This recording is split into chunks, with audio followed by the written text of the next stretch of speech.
Ito mga boss, magre-reset tayo ng ECU. Kasi nagbaba tayo ng idle. Ito yung gagamitin natin. Ayan, B3.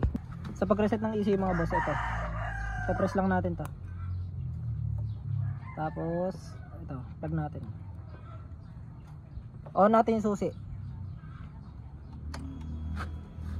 Ayan, mag-on na rin siya.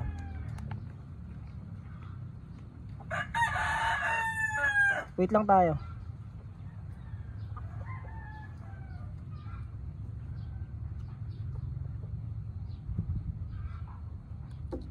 Napakabilis lang mag-reset dito mga idol. Ayan, pag na-reset na, off nyo yung susi, tapos open nyo ulit. Tapos open nyo yung engine. Ayan, ayan, baba na ng minor, oh.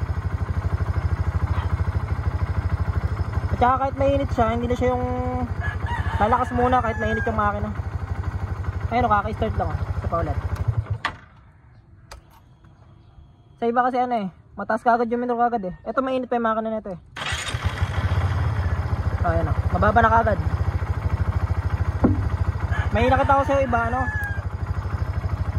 mainit yung makina pero mataas pa rin yung minor, tas doon pa lang bababa, matagal bumaba. Ayan mga boss, ito lang gamit natin.